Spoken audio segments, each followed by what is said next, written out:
Let's talk about 5 reasons why your auditions aren't converting. Hey there, I'm Mark Scott. Thanks for checking out another voiceover tip. If you never want to miss one of these tips, please like and subscribe to my YouTube channel. Click the bell icon as well. You'll always get notified every time a new tip video is getting posted. Plus, you'll be able to join me for Free Advice Friday. I do live streams on YouTube many Friday afternoons around 1 o'clock Eastern, and I'm just hanging out to answer your voiceover questions. So the name of the game in voiceover is booking. And in order to get more bookings, what do we need to do? We need to get more auditions. But in order to get more bookings from those auditions, we've got to make sure that our auditions are good and that our auditions are converting. So I know many of the top voice actors who say that they're submitting sometimes 10, 15, 20 auditions a day. That's a lot of auditions to submit. That's a lot of time spent in the booth. And you want to make sure if you're submitting that many auditions and if you're spending that much time in the booth, you want to be maximizing your return potential on that time investment. What does that mean? It means submitting better auditions. Now, I have done many castings in the past. I have clients that come to me and ask for something specific that I can't deliver, so I offer to help them and do a casting in order to make that happen. Obviously, I've also participated in thousands and thousands of castings over the years as well, through online casting sites, through agents, through obviously with my direct clients. So I've got a little bit of experience now in the audition and casting side of things.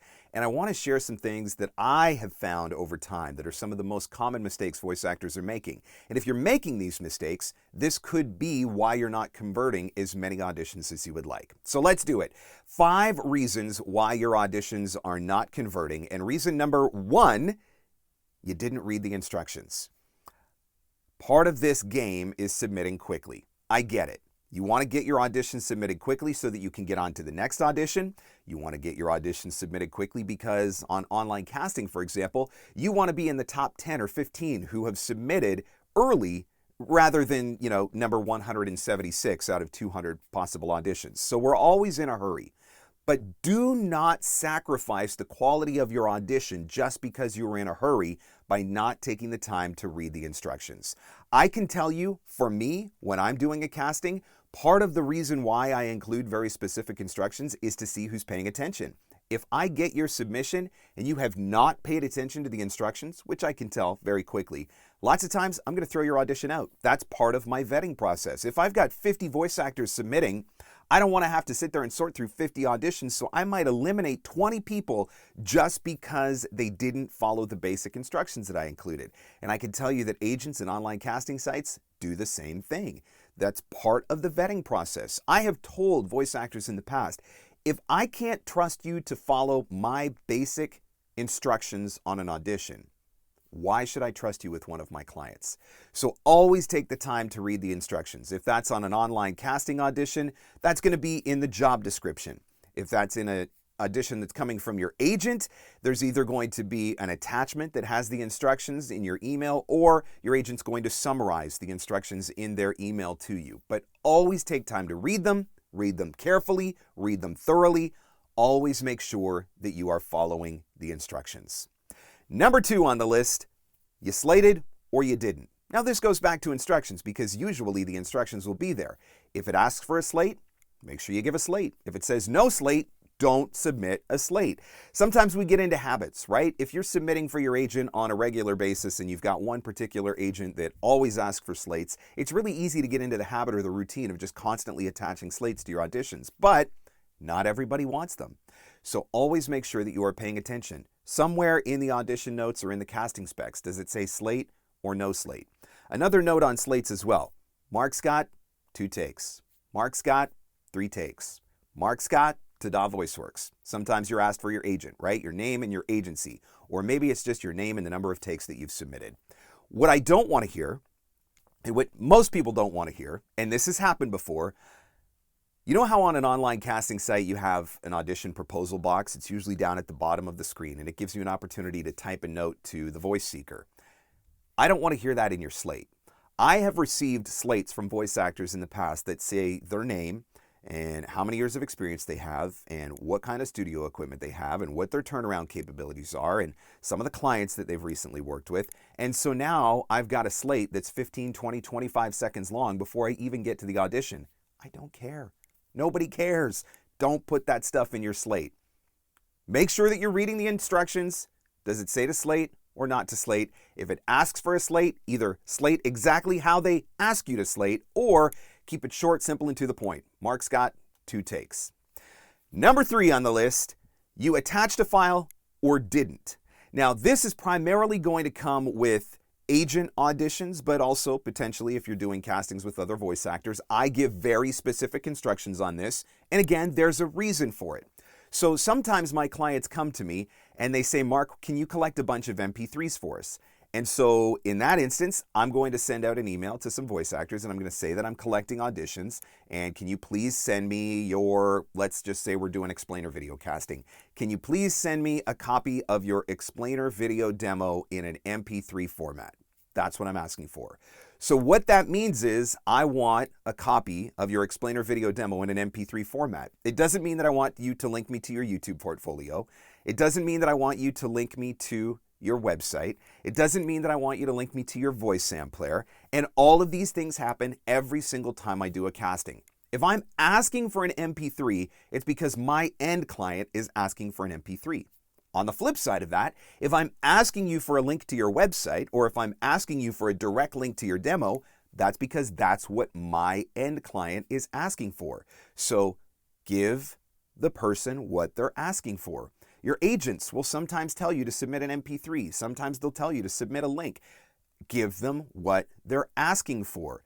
Don't just assume that you should always attach an MP3. If I don't ask for an MP3, I don't want an MP3. If an agent doesn't ask for an MP3, it's because they don't want an MP3. So make sure that you are sending the demo and or audition in the format that it is being asked for. More and more, I'm seeing agents who are providing Dropbox links. And so they are now getting you to upload your audition to a Dropbox folder. That helps them on their end with organization. So click the link, attach the folder or file and send it to the Dropbox folder. Don't send an MP3. So whatever they're asking for, an attached file, a link to a demo, a link to a website, that's what you give them. And if you're not, that could be one of the reasons why you are not converting on as many of your auditions. Number 4 on the list, you've mislabeled your file. This is a big one for agents, and I recently had this conversation with Tanya Buchanan from Tada VoiceWorks in an episode of my podcast. This is also a big one for me as well. I have sometimes very specific naming structures that I use because that's what the clients asked for, or it's helping me to organize auditions in a specific way, and the same thing goes for agents. Think about your agent and how many different castings that they're probably doing on a regular basis, right? On any given day, maybe they're doing a dozen different castings. There's a reason why they're giving you a naming structure for those MP3s because each one of those castings probably has a unique naming structure. And so you want to make sure that you're following the instructions because it's making their life easier. So always double check. One of the things that I do so I can't screw it up, when I get a naming structure from an agent audition in particular, I will just copy and paste whatever they gave me. And that's what I paste into Adobe Audition and then just changing out for my name or my city, right? So whatever they're asking for, make sure that that's what you're giving them. So that's number 4 on the list. And number 5 on the list is you are misjudging your ability to match the specs. One of the things that I've learned as I've got older is that I sound older. I can go back on this YouTube channel and I can watch videos that I posted 7 or 8 years ago. And I don't sound the same. My voice has changed over those 7 or 8 years. And so once upon a time, I could get away with submitting for stuff, for late teens or early 20s. I don't think I can do that anymore. My voice has changed. It's gotten a little bit deeper. It's gotten a little fuller. And now I'm not probably going to pass for a 20-year-old. So I recognize that about myself now, and I'm much more selective about the auditions that I'm submitting for.